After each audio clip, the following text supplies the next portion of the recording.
Very very good morning बच्चों। आइए अपनी क्लास की शुरुआत करते हैं। डबल टैक्सेशन अवॉइडेंस एग्रीमेंट, या फिर इसे हम कहें डीटी, डबल टैक्सेशन रिलीफ, ये टॉपिक हमारा हम स्टार्ट कर चुके हैं। और इसमें हम कुछ क्वेश्चंस मैंने आपको करवा दिए थे, शायद 3 क्वेश्चन हमारे हो गए थे लास्ट क्लास तक। और अब हमें 4th क्वेश्चन देखना है बच्चों। आइए मेरे साथ साथ इस 4th क्वेश्चन को निकालिए।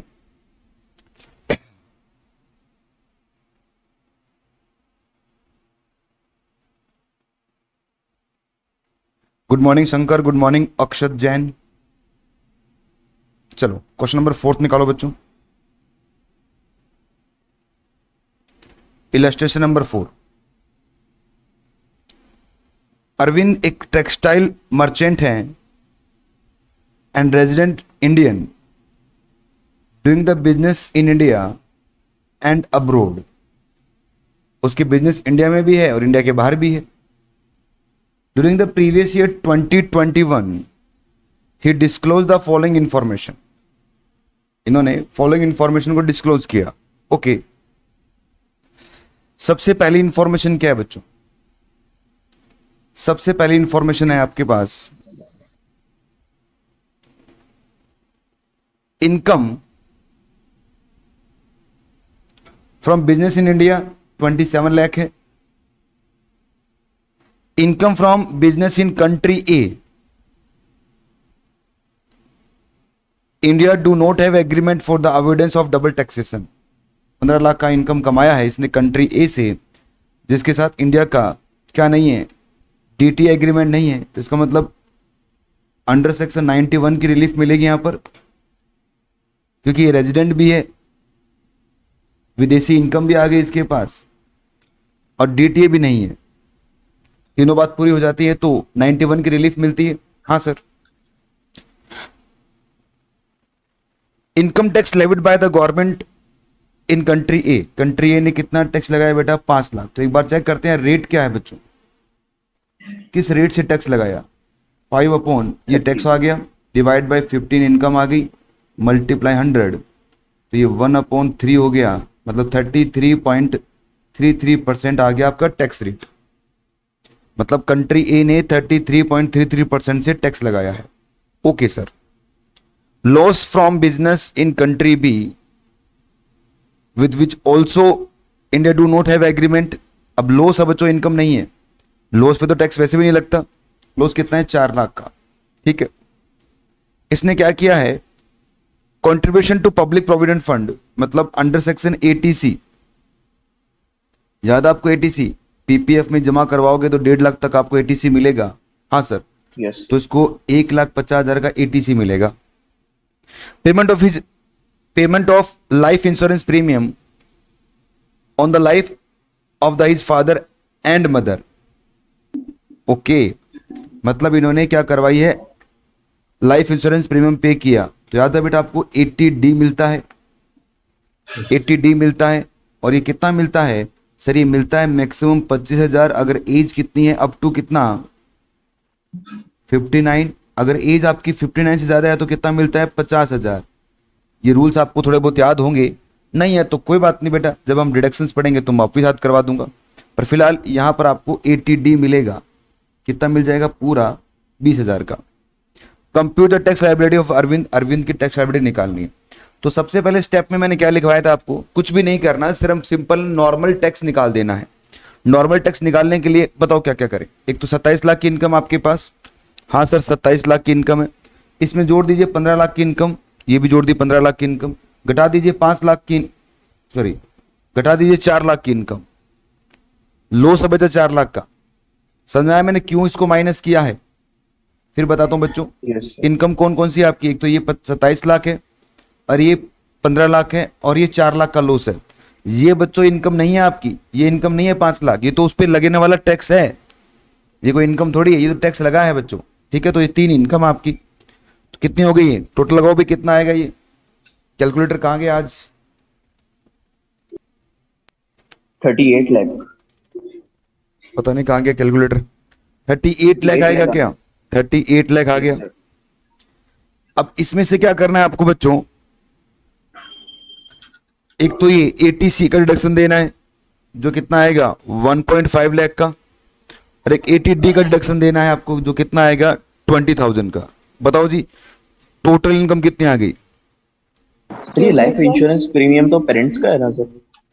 हाँ पेरेंट्स का है बेटा, तो दोनों आते हैं ना इसमें 80D के अंदर। सर हाँ जी। सर 80D मतलब इसमें लाइफ इंश्योरेंस प्रीमियम दे रखा है, 80D तो हेल्थ अच्छा इंश्योरेंस का होता लाइफ, है। मेडिकल वाला नहीं है, सॉरी सॉरी, मेडिकल वाला नहीं है। हाँ ये सर ये तो लाइफ का है। ये तो लाइफ का है, 80D नहीं आएगा, 80C वाला ही है ये। और वैसे देखा जाए 80C की लिमिट पहले एग्जॉस्ट हो चुकी है, 150 ही मिल सकता था आपको। हाँ ओके ओके ओके, मैंने वो मेडिक्लेम देख लिया इसमें, कोई बात नहीं। बताओ कितना आएगा टोटल इनकम? 36,50,000। 36.5। 5। अब इसे बनाएंगे हम टैक्स। बनाओ भी टैक्स। 10 लाख तक की इनकम पे आता है 1,12,500, और ऊपर इनकम कितनी है इसकी? 10 से ऊपर कितनी हो गई बेटा? ये होगी 26.5 का 30%, 7,95,000। 7,95,000। 5,000। टोटल लगाओ बेटा पूरा। एक 9,07,500। 9,60,500 ये आ गया आपकी इनकम पे टैक्स। इसे कितने आ रहा है क्या इसके पास? 9,07,500। ओहो 7,000 है, मैंने 60,000 लिख दिया। 7,500। यस। हाँ बेटा सही है। सेस आ रहा है 36,300। 36,300 आ गया सेस। टोटल कितना आ गया बेटा आपका? टोटल आ गया सर 9,43,800। 9,43,800 ये आ गया टोटल टैक्स। चेक करो ये टैक्स आ रहा है क्या इसके पास भी? बस बिल्कुल सही है, ये टैक्स अपना आ गया। ये तो अपना इंडियन टैक्स। अब क्या करेंगे हम इसका रेट निकाल लेंगे, रेट। फिर 9,43,800, 9,43,800, और टोटल इनकम कितना है बच्चों? टोटल इनकम ये रहा, टोटल इनकम 36,50,000। ये 36,50,000 मल्टीप्लाई 100। बताओ क्या रेट निकल के आ रहा है? 25.86%। 86 कर दूं तो 25.86 हो गया बच्चों। और वहां पर हमने कितना देखा था? 33.33। बताओ दोनों में लोअर कौन सा है बच्चों? लोअर आपका 25.86 है। तो अब जो आपकी फॉरेन इनकम है कितनी बेटा? 15 लाख। इस पर रिलीफ कितना मिलेगा आपको? 25.86 के हिसाब से मिल जाएगा। तो ये रहा, इस 15 लाख पे आपने 25.16 के हिसाब से क्या दे दिया है? रिलीफ दे दिया। ये आ गया आपका रिलीफ। तो ये रिलीफ इसमें से माइनस कर दोगे इस टैक्स में से आप, तो ये आएगा आपका टैक्स पेबल। किसी भी स्टूडेंट को किसी प्रकार की कोई बात पूछनी हो तो पूछ सकता है बेटा इस पूरे क्वेश्चन के अंदर। अगर आपको कहीं पर भी तकलीफ आ रही हो इसलिए कैसे हुआ, क्योंकि हमने कल इस पे प्रैक्टिस की थी, 2-3 क्वेश्चन किए थे, बस थोड़ा सा क्वेश्चन का लेवल बढ़ रहा है बेटा, और कुछ नहीं है।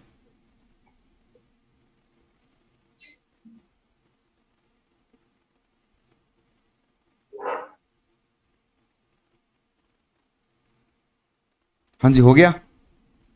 यस। आइए फिर 5 नंबर पे आते हैं अपने।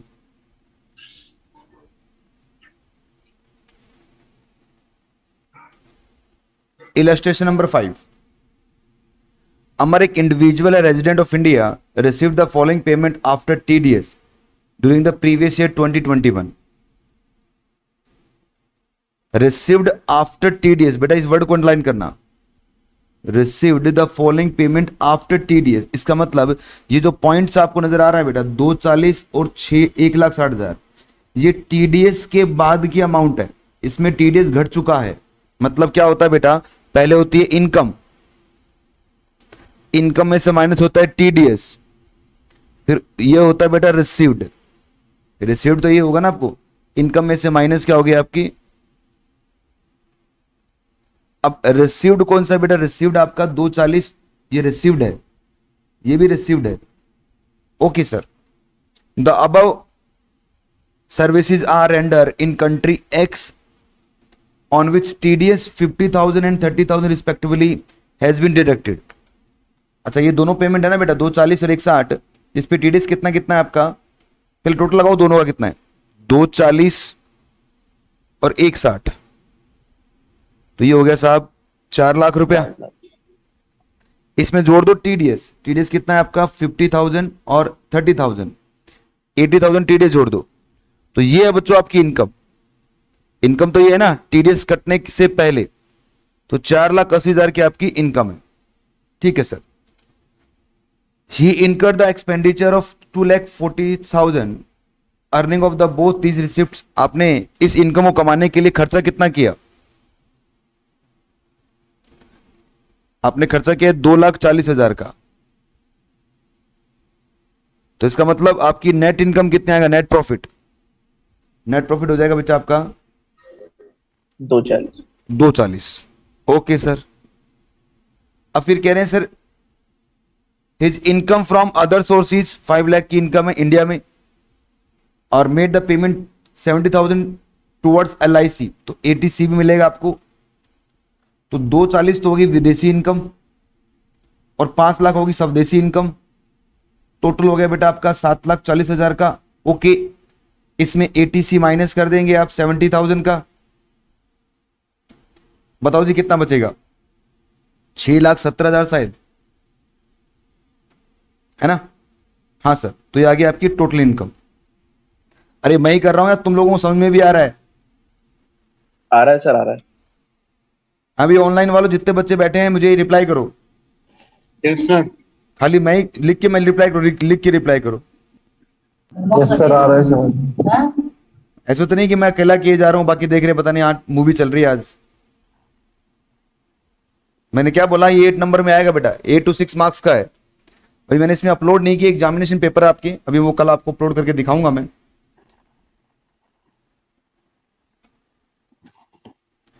सुन रहे हैं ध्यान से सर, अच्छा ध्यान से सुन रहे हैं, ठीक है बढ़िया बात है। तो ATC आपने माइनस कर दिया इसके अंदर, ATC, तो ये टोटल इनकम आ गई आपकी। हाँ सर, अब क्या करना है, इस टोटल इनकम पे टैक्स निकालना है, तो 6,17,000 जो टोटल इनकम आपकी, इस पे निकालो टैक्स। सर 5 लाख पे टैक्स होता है 12,500 का, और ऊपर 1,70,000 जो बच गया इस पे टैक्स क्या आएगा 20%, 34,000 का। टोटल कितना हो जाएगा ये हो जाएगा 46,500। इसमें जोड़ दो सेस, सेस कितना आएगा बेटा 18। 1860। टोटल कितना आ जाएगा 48,360। अब इस पर रेट निकालो बच्चों, फिर 48,360 आपका टैक्स है, और टोटल इनकम कितनी थी आपकी 6,70,000, तो 670 इसमें से 7.22 डिवाइड कर दो, मल्टीप्लाई 100, 7.2। 7.22 आ रहा है क्या। Yes yes sir. Yes sir. अब मुझे बताओ बेटा विदेशी इनकम कितनी थी आपकी, विदेशी इनकम टोटल थी 240 की, है ना, यस सर। और उस पे टैक्स कितना लगा था विदेशी इनकम पर, रेट निकालनी पड़ेगी। बताओ ना विदेशी इनकम पे टैक्स कितना लग गया था आपका, ये सर ये रहा टैक्स 50,000 और 30,000, 80,000 का टैक्स आ गया आपका। Yes sir. अब क्या करेंगे हम, 80,000 का जो टैक्स है आपका वो कौन सी इनकम पे आया है, तो रेट कितना आ जाएगा बेटा इसका,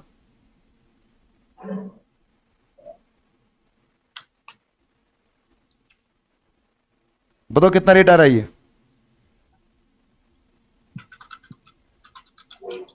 33.33। कितना 33। 33% आ गया। यस। रुको यार कुछ गड़बड़ हो रहा है,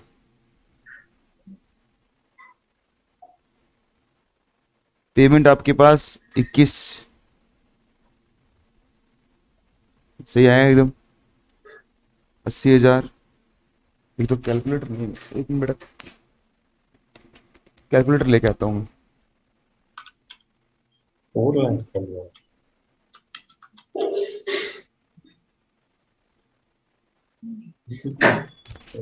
ये इसने 5 लाख से डिवाइड किया, एक मिनट बेटा, एक मिनट बेटा।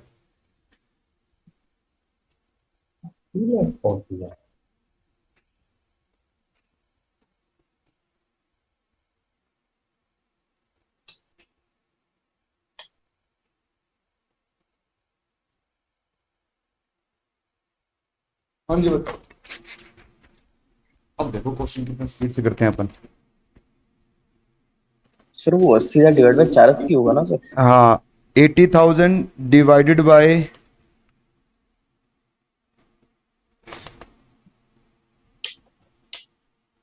80,000 divided by 4,80,000।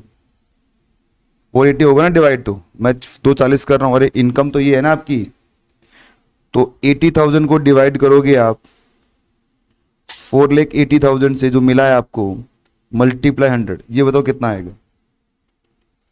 80,000 divided by 4,80,000 multiply 100, ये आ रहा है 16.67%। तो बेटा ये 7/22 है, ये 16.67 है। बताओ लोअर कौन सा है? 7/22। तो हम क्या करेंगे, 7/22 अप्लाई कर देंगे। इनकम कितनी है आपकी? इनकम कितनी है? इनकम है आपकी 2,40,000। इनकम तो ये है ना, इस पर अप्लाई क्या होगा रेट आपका? 7.22।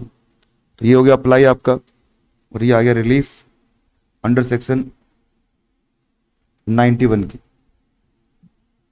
ठीक है, सर इसमें आफ्टर एक्सपेंसेस लिए है ना? हाँ जी बेटा।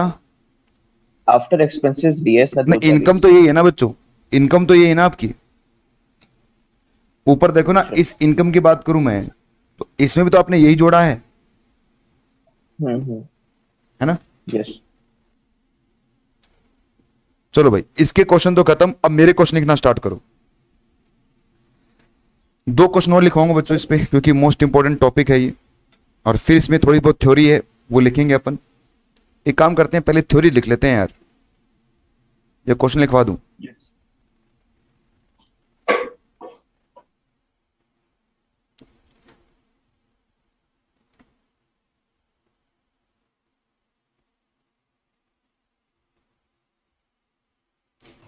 सर थ्योरी लिखवा दो, फिर एक क्वेश्चन आप करा देना, एक क्वेश्चन हम खुद कर लेंगे। ऐसे क्या? चलो ऐसे कर लेते हैं। लिखो बेटा।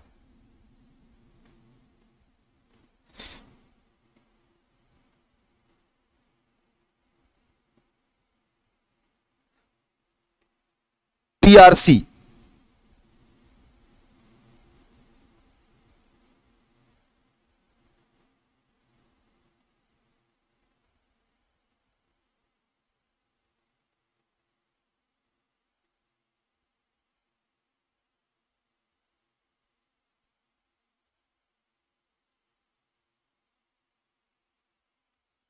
देखो बच्चों,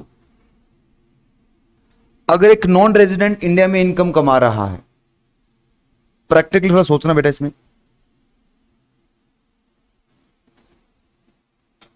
कि सर एक मिस्टर ए हैं, मिस्टर ए, वो एक नॉन रेजिडेंट है, वो इंडिया में आते हैं और इनकम को कमाते हैं। ठीक है, जिस भी कंट्री के वो हैं बेटा, मान लो ये कंट्री ए की हैं, तो कंट्री ए का और इंडिया का क्या है? DTAA है, एग्रीमेंट बना हुआ है। और उस एग्रीमेंट में ऐसे लिखा हुआ है बच्चों, उस एग्रीमेंट में ऐसे लिखा हुआ है कि इंडिया इनकम पे टैक्स नहीं लेगा, कंट्री ए उस इनकम पे टैक्स लेगी। मतलब जो रेजिडेंस रूल लगेगा, ना कि सोर्स रूल लगेगा। ठीक है, तो अब इंडिया जब इस पे टैक्स छोड़ेगा, तो इंडिया क्या बोलेगा? ये साबित तो करवाएगा ना कि आप पर्टिकुलर कंट्री के हैं या नहीं है। मान लो मेरे इनकम पे टैक्स छोड़ने वाला इंडिया, तो मुझसे पूछेगा नहीं क्या कि तुम कंट्री ए के हो या नहीं हो, सबूत दिखाओ। सबूत तो मांगेगा ना मुझसे, हाँ सर। तो सबूत पर मुझे क्या देना पड़ेगा? मुझे एक टीआरसी सर्टिफिकेट देना पड़ेगा। टीआरसी मतलब टैक्स रेजिडेंस सर्टिफिकेट, कि मैं ये प्रूफ करूंगा कि मैं उस पर्टिकुलर कंट्री का मैं पर्सन हूं, इसलिए प्लीज मेरे ऊपर टैक्स ना लगाया जाए। मैं खुद प्रूफ, मुझे खुद को प्रूफ करना पड़ेगा। करें तो इसे बोलते हैं टीआरसी सर्टिफिकेट। अब ये कब कब देना होता है, उसमें क्या क्या आता है, ये एग्जाम में आया हुआ क्वेश्चन है, इसलिए लिखवा रहा हूं बच्चों में। इस पे ट्रिपल स्टार लगा लेना।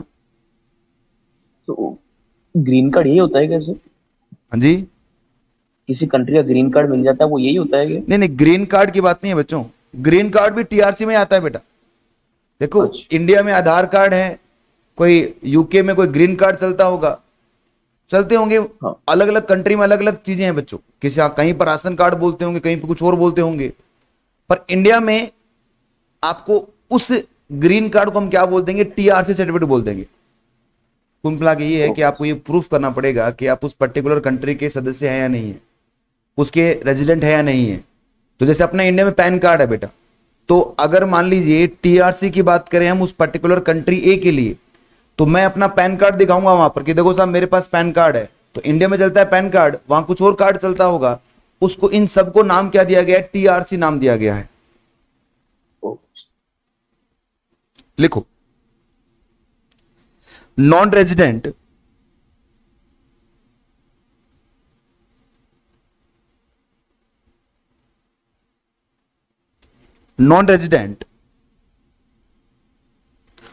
to whom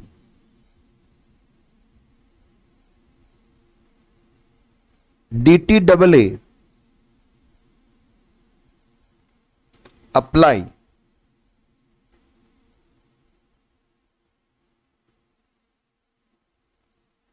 shall not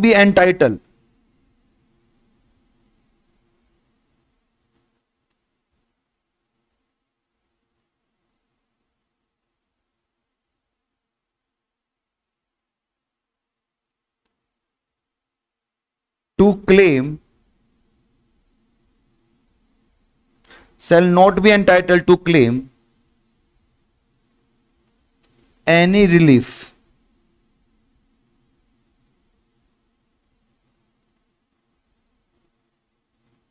under DTAA unless TRC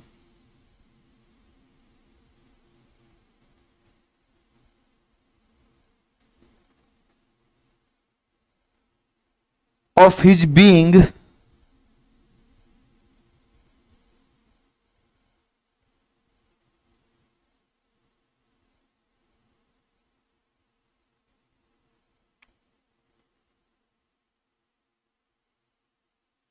foreign country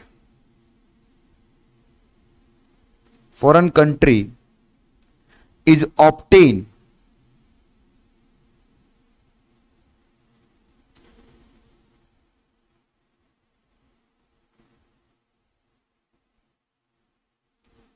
by him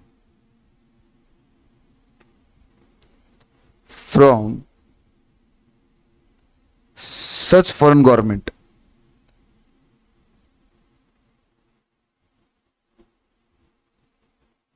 तो कुल मिला के मैंने क्या लिखा सिंपल लैंग्वेज में कि किसी भी नॉन रेजिडेंट को हम ये बेनिफिट नहीं देंगे।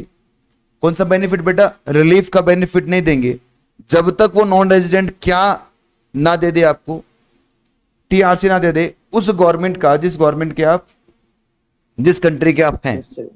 ठीक है,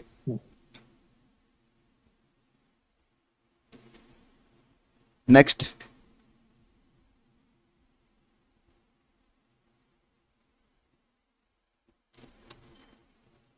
TRC produced by resident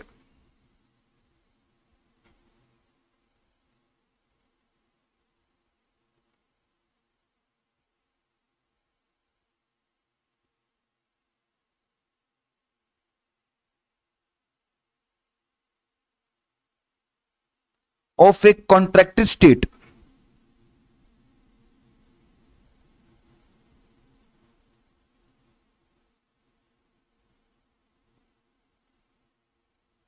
will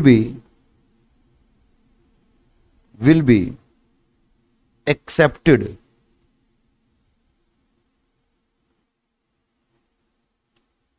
as evidence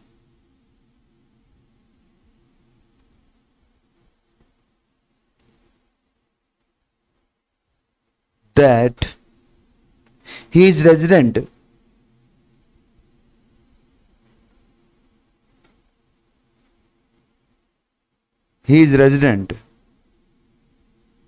of that contracted state।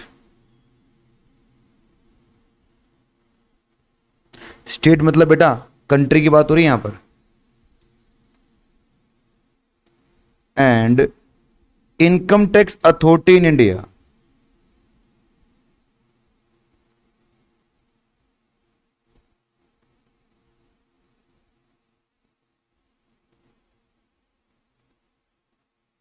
income tax authority in India will not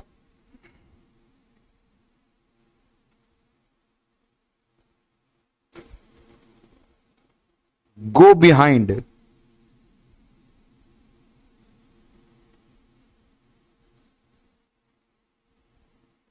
the TRC and residential status.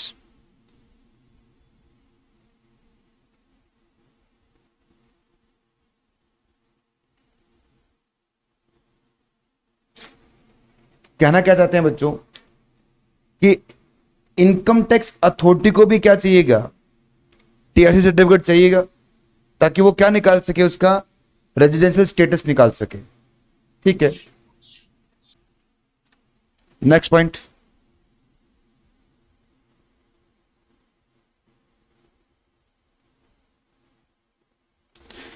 In addition to TRC,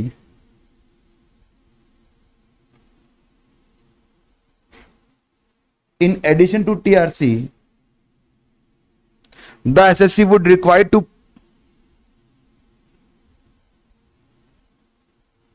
the SSC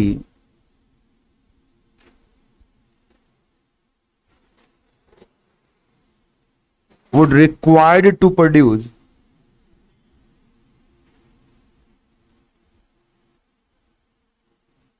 required to provided such other document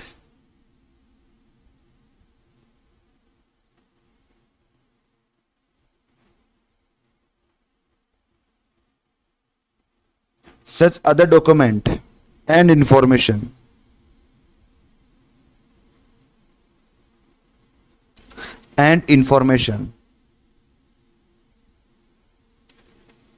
as may be prescribed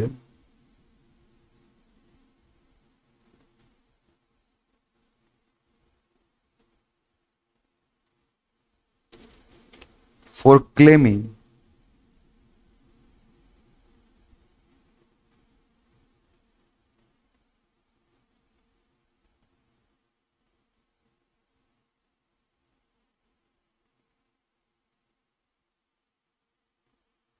DTAA benefit.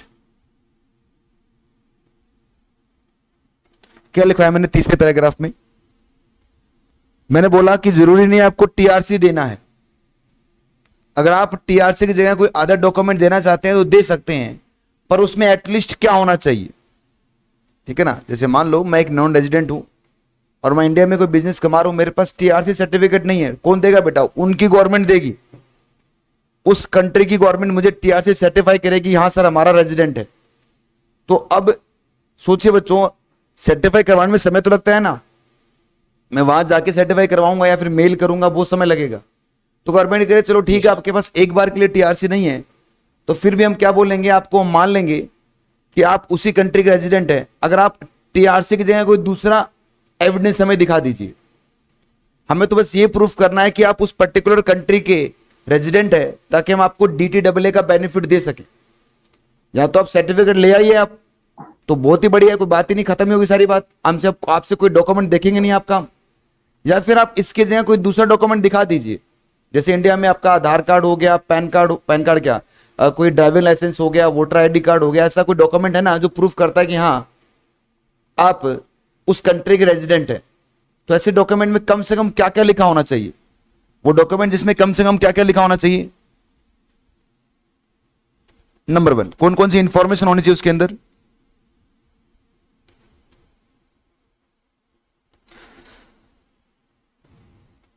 Number 1,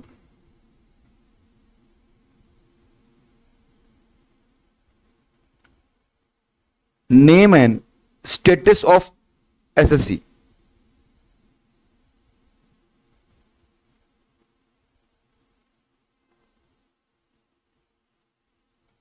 number 2,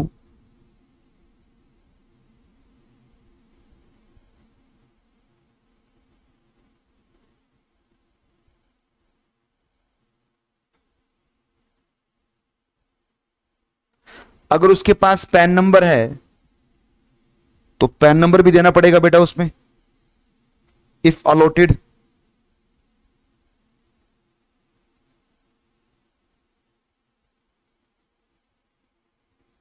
third point,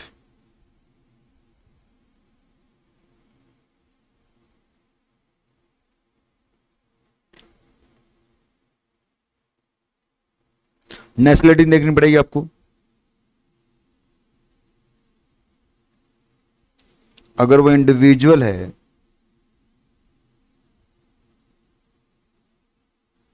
तो कौन से nation का है। Fourth point,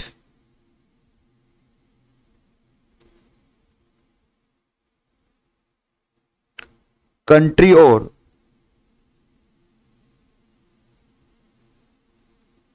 specified association,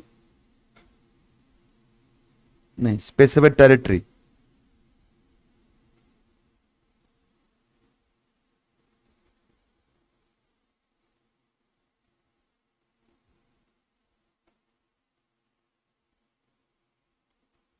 five number,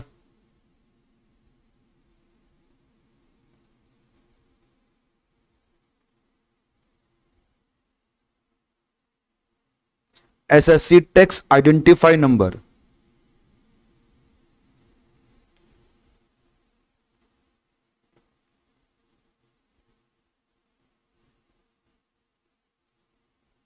SSC tax identification number.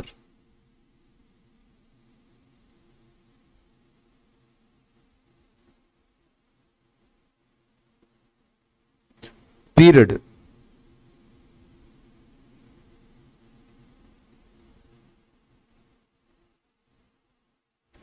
For which residential status, भाई कितने समय तक आप उस पर्टिकुलर कंट्री के रेजिडेंट रहे हैं।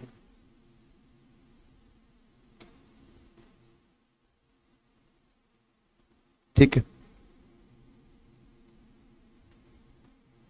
और पॉइंट नंबर 7 तो मेन है आपका एड्रेस।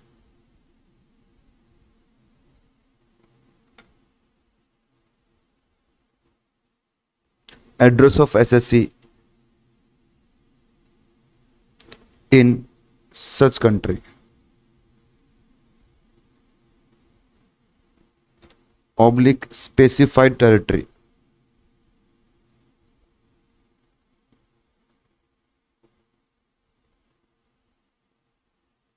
लो भाई,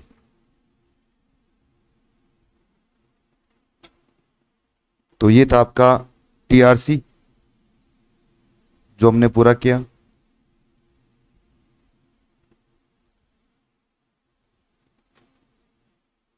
आपके सिलेबस में देखो बेटा, ये मैं दिखाता हूं आपको, जहां पर हमने क्वेश्चन पूरे किए थे ना, उसके बाद में एएमटी बताऊंगा अभी आपको।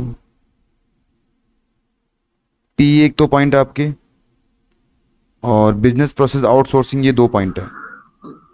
एक वो तीसरा वाला पॉइंट जो इसके बाद में एक और है बच्चों, ये वाला लास्ट पॉइंट है, ये taxes of income of air and shipping transport DTA. तो जब मैं आपको एयर एंड शिपिंग का टैक्सेशन पढ़ाऊंगा ना, तो वहां पर ही डीटीए वाला टॉपिक लूंगा, ये वाला टॉपिक मैं वहां लूंगा। बाकी ये दोनों टॉपिक मैं लिखवा देता हूं अपनी लैंग्वेज में, सिंपल वाले पी और वो बीपीओ, बाकी मैं सब करवा चुका हूं आपको। ये वाला जो पॉइंट मैंने लिखवाया है बच्चों, ये एग्जाम में आया हुआ है इसलिए मैंने लिखवाया है। ये जो अभी मैंने आपको टीआरसी पढ़ाया है ना आपको, तो टीआरसी मैंने इसलिए पढ़ाया क्योंकि आपके एग्जाम में आया हुआ बेटा एक बार, ठीक है, तो इसलिए मैंने इसको करवा दिया।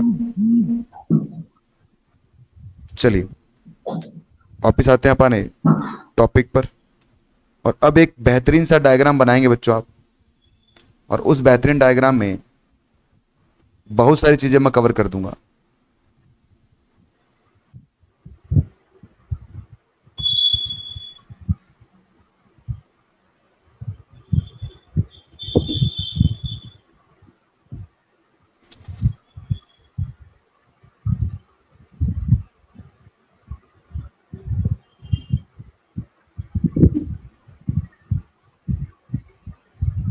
Taxability of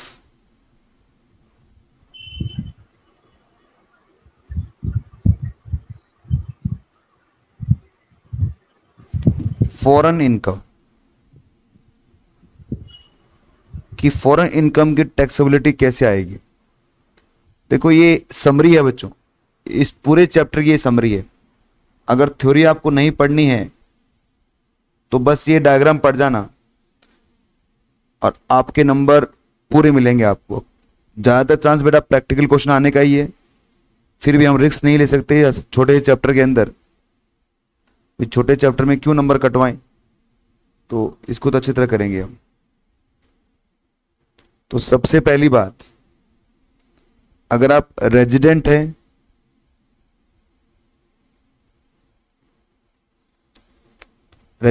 आप,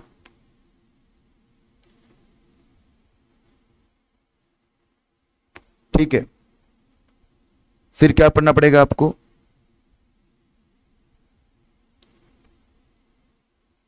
DTAA विद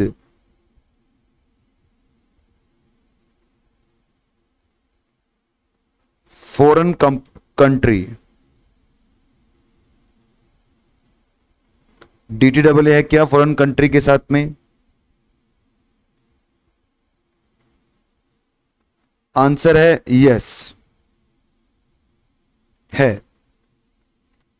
तो बच्चों क्या होगा, अंडर सेक्शन 90/90A अप्लाई हो जाएगा।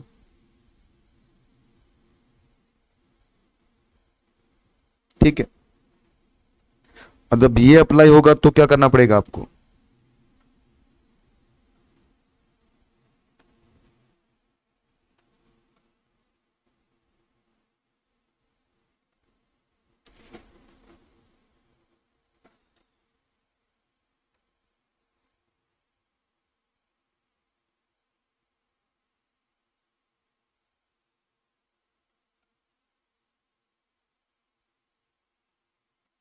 दो बातें देखनी पड़ेंगी आपको।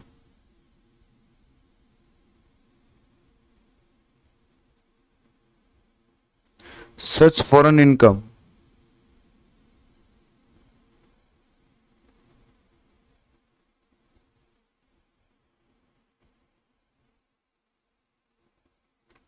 Not taxable in India,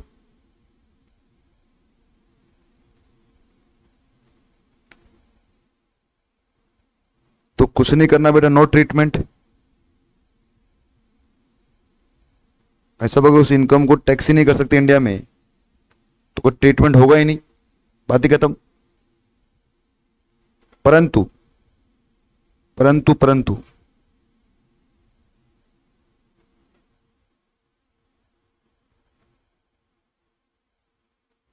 such foreign income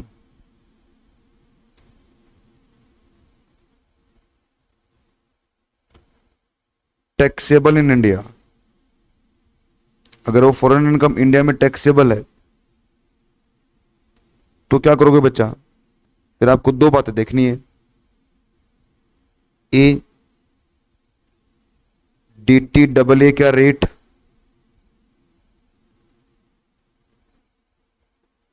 और बी,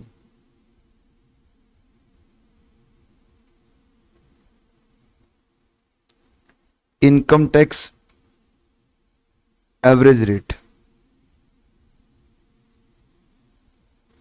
अगर इन दोनों में लोअर होगा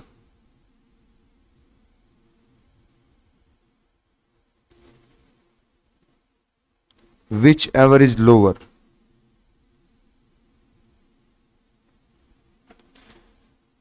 उतना आपको टैक्स पे करना है।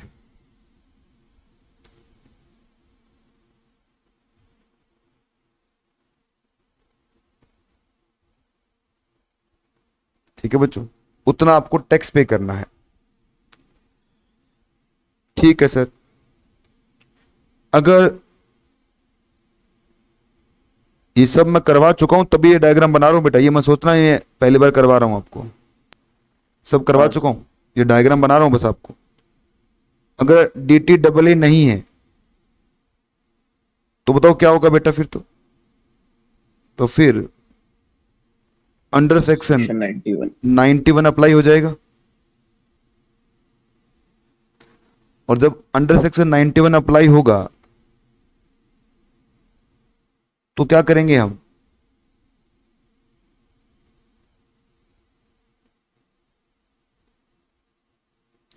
कंप्यूट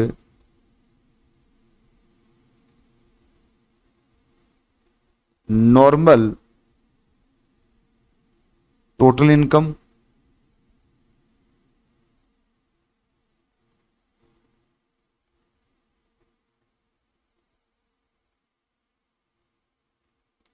फॉरेन इनकम प्लस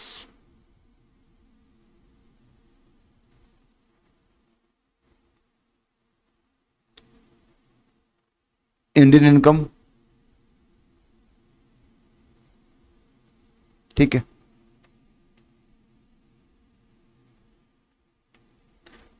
ये रूल तो वैसे पता ही है आपको, फिर भी थोड़ा सा लिखवा देता हूं। फ्रॉम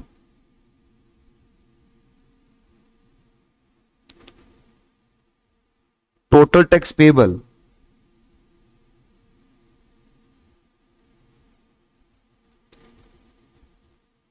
इसमें से माइनस कर दोगे आप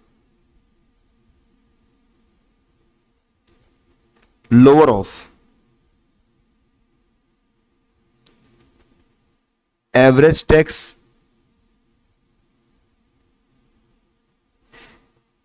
इन India multiply foreign income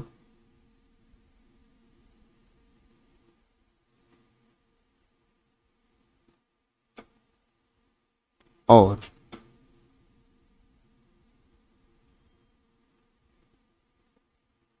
foreign tax rate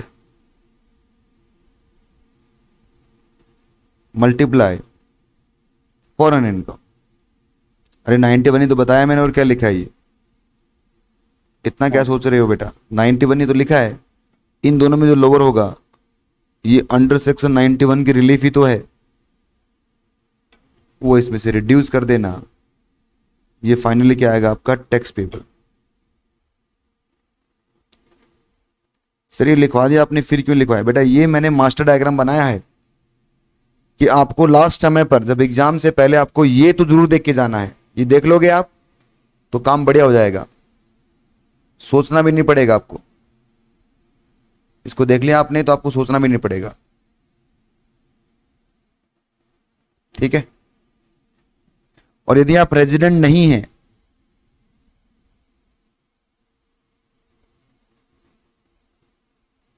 यदि आप एक नॉन रेजिडेंट हैं,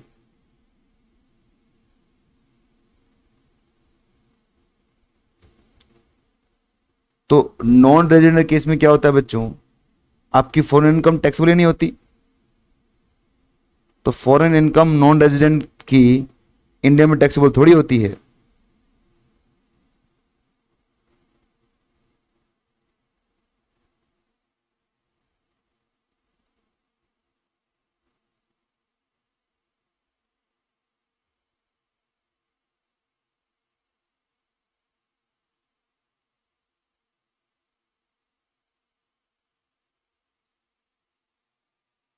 ठीक है, यस।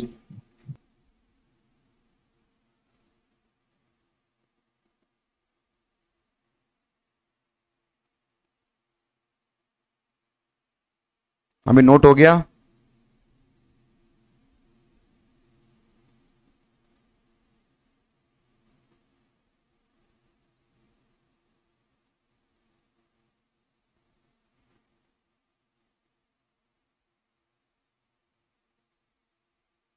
चलो भाई, एक बच्चे ने तो लिख लिया।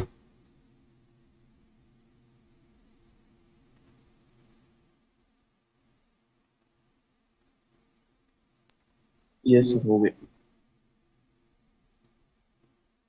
चलो भाई चलो, बढ़े आगे। अब एक छोटा नोट और। अरे सर कितनी थ्योरी लिखाओगे आप? बेटा मैं चाहता हूं थ्योरी लिखवानी, क्योंकि एग्जाम में अगर ये थ्योरी आती है, एग्जाम में अगर ये थ्योरी आती है तो आपके पास कुछ तो लिखने के लायक हो, है ना? और सिंपल लैंग्वेज में लिखेंगे, एकदम सिंपल लैंग्वेज में। लिख लो अगला टॉपिक।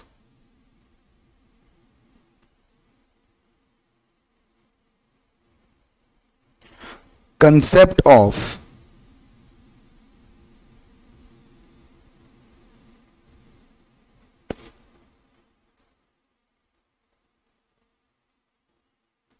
Permanent establishment.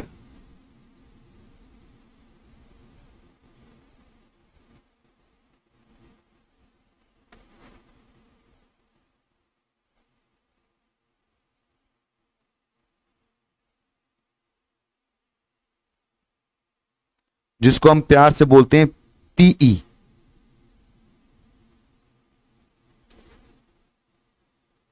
पीई का कंसेप्ट पढ़ने जा रहे हैं बेटा हम। देखिए बच्चों, अगर आपको इंडिया में कोई बिजनेस करना है तो आपका एक फिक्स प्लेस मतलब परमानेंट एस्टेब्लिशमेंट इंडिया में होना चाहिए। जितने भी विदेशी कंपनियां आज भारत में ऑपरेट हो रही हैं, चाहे वो फ्लिपकार्ट हो, चाहे वो अमेजॉन हो, चाहे वो गूगल हो, इन सब के अपने अपने परमानेंट एस्टेब्लिशमेंट है इंडिया के अंदर। परमानेंट एस्टेब्लिशमेंट का मतलब क्या हो सकता है? कोई बिजनेस प्लेस या कोई ब्रांच या कोई ऑफिस या कोई मैनेजमेंट का हिस्सा या कोई फैक्ट्री या कोई वर्कशॉप, कुछ भी हो सकता है बच्चों, है ना। इसे हम क्या बोलेंगे? Permanent establishment. कि सर एक ऐसी जगह है जहां बैठ के आप उस बिजनेस के लिए डिसीजन ले सको। कल को अगर आपने टैक्स पे नहीं किया, कल को अगर आपने टैक्स पे नहीं किया तो कोई ऐसा पर्सन तो ऐसी जगह तो जहां ढूंढ सके हम आपको। एक विदेशी आदमी इंडिया में आया, पैसा कमाया और भाग गया, तो इंडिया किसको पकड़ेगा? कुछ तो सामान होना चाहिए उसके पास, कोई तो पर्सन हो रिस्पॉन्सिबल। तो ये बोल रहे हैं कि पहले ऑफिस तो खोल लो अपना इंडिया में, तब बिजनेस कर लेना। तो परमानेंट एस्टेब्लिशमेंट का मतलब क्या हो गया साहब? ऐसा एक एस्टेब्लिशमेंट या ऐसी एक जगह जहां से आप बिजनेस कर रहे हैं, और वो फिक्स होनी चाहिए। ऐसे नहीं कि आप टेम्परेरी बेस पे कर रहे हो, आप वो फिक्स होनी चाहिए आपकी, ऑन होनी चाहिए आपकी, ठीक है। तो परमानेंट एस्टेब्लिशमेंट मतलब पीई। पी का मतलब क्या है? पीई मीन्स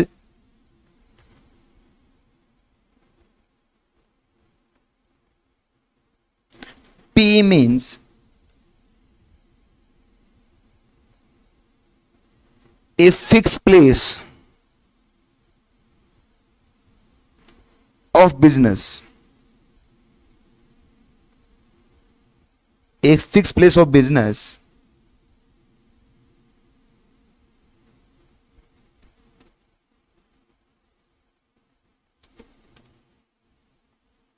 through which, जिससे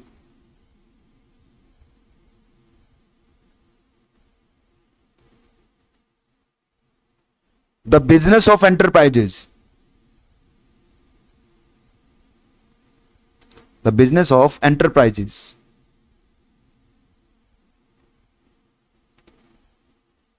is wholly or partly,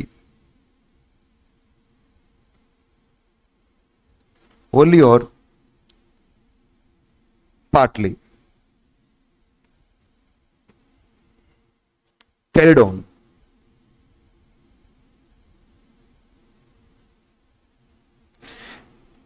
P का मतलब एक ऐसा फिक्स प्लेस जहां से आप अपने बिजनेस, अपने एंटरप्राइजेस का बिजनेस करते हैं, चाहे पूरी तरह करो चाहे थोड़ा सा हिस्सा करो, उससे फर्क नहीं पड़ता।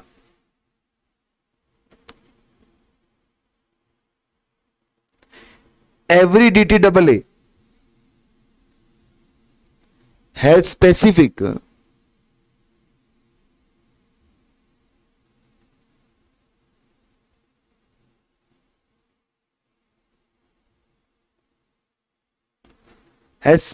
clause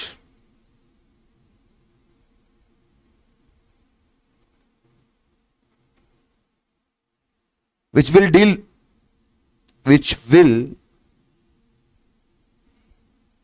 deal with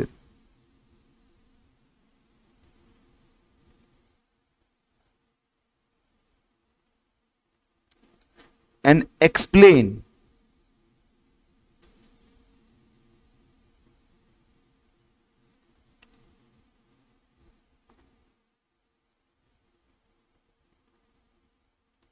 of P for purpose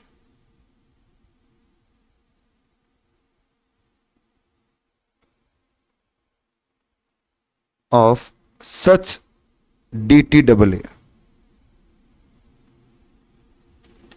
मतलब जितने भी आपके DTAA बनेंगे उन DTAA में आपको यह बताना जरूरी होगा कि सर मेरा ये बिजनेस यहां पर है, बेंगलोर में है, जयपुर में है, दिल्ली में है, मुंबई में है। बताना पड़ेगा आपको कि मेरा ये ऑफिस एड्रेस है।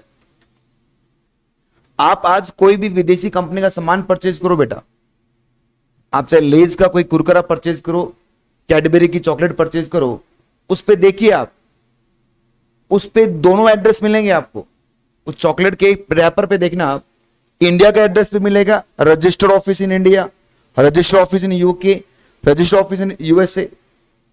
तो दोनों एड्रेस मिलेंगे। क्यों मिलेंगे? क्योंकि डीटीए कहता है कि अगर आपका परमानेंट एस्टेब्लिशमेंट नहीं होगा इंडिया में तो डीटीए के प्रोविजन आप पे लगेंगे नहीं, मतलब बेनिफिट नहीं मिलेगा आपको।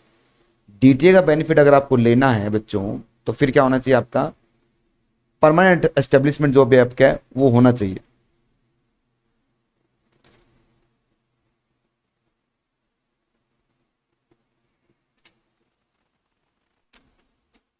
नेक्स्ट लिखो इसमें, business income of non resident.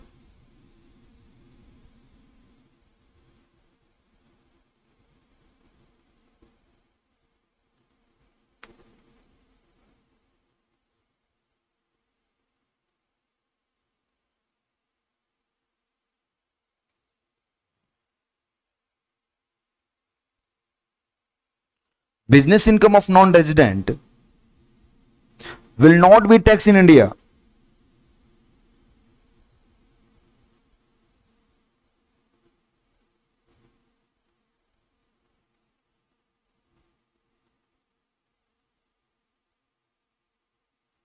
unless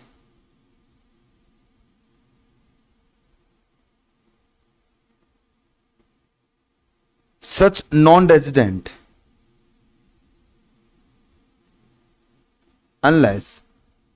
non-resident has a permanent establishment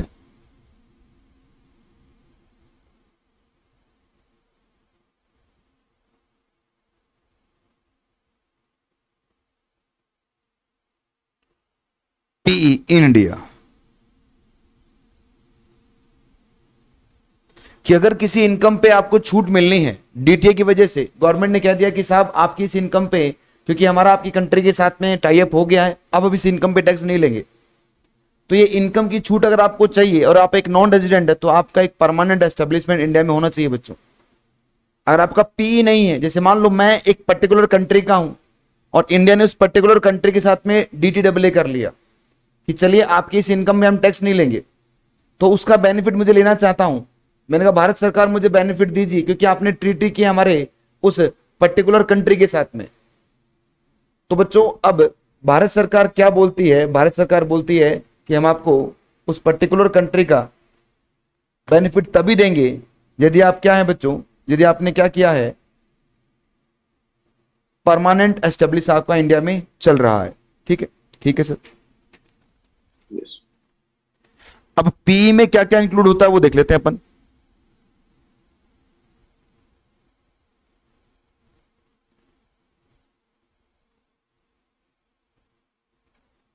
P include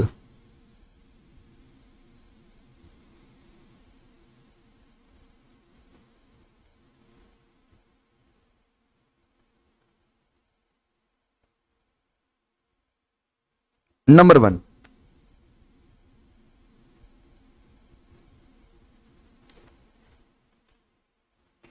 a place of management।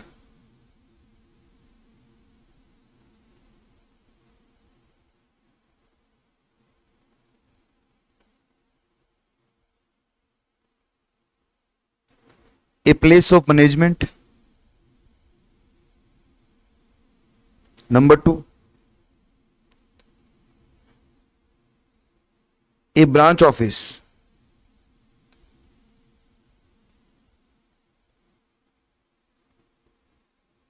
Number 3,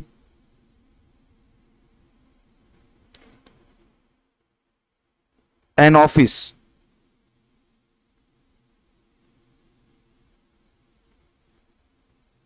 working office. Number 4, a factory.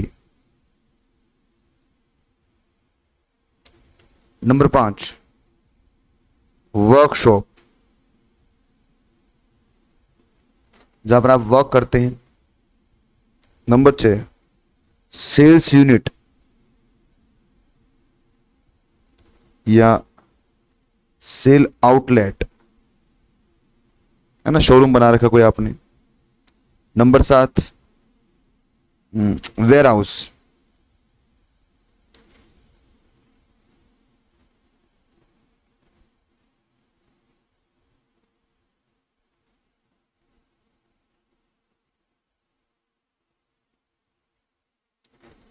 और नंबर 8, ए माइन, कोई माइंस है,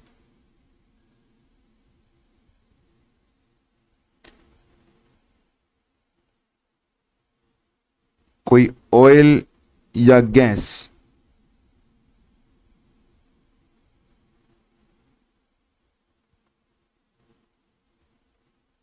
ऑयल और gas well.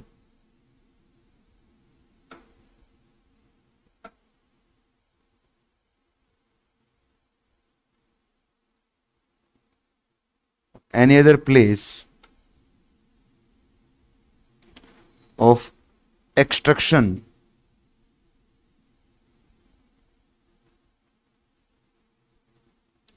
of natural resources।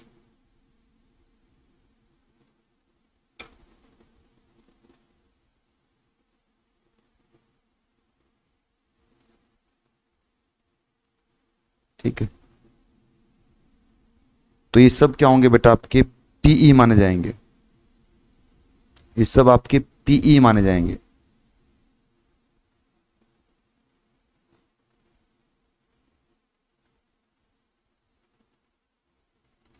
एक note लिखिए बच्चों,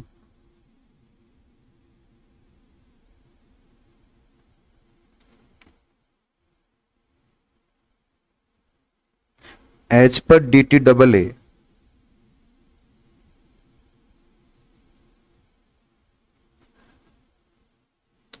business income of non-resident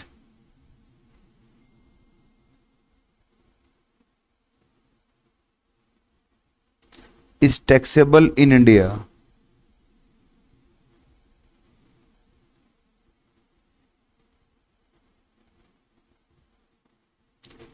only if such non-resident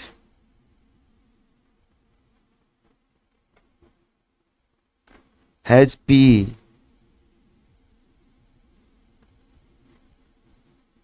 in India but as per Income Tax Act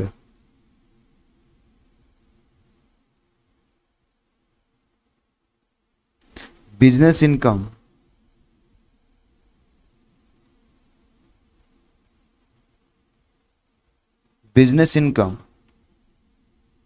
of non-resident taxable in India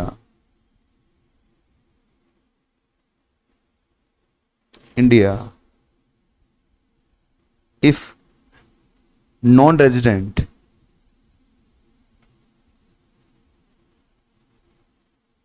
having business connection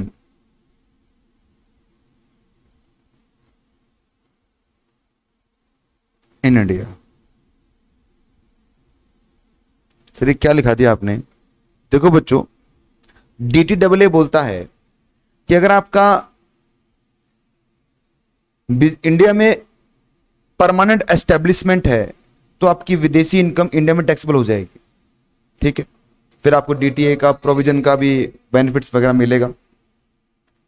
परंतु income tax act बोलता है, income tax act बोलता है बच्चों कि permanent establishment होने से आपकी इनकम टैक्सेबल या एग्जाम नहीं होती।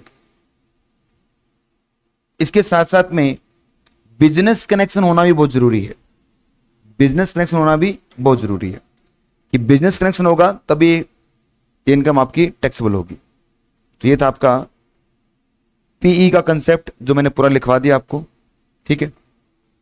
और कल इस चैप्टर का एंड भी होगा, कल इस चैप्टर का मैं एंड करूंगा बेटा। जितने भी क्वेश्चंस वगैरह हैं आपको ला के दिखाऊंगा कि एग्जाम में कैसे कैसे क्वेश्चन आ चुके हैं। तो आज के लिए मैं यहीं पर अपने क्लास को रोकता हूं बच्चों, क्योंकि हमारी पीजीपी क्लास का टाइम हो गया।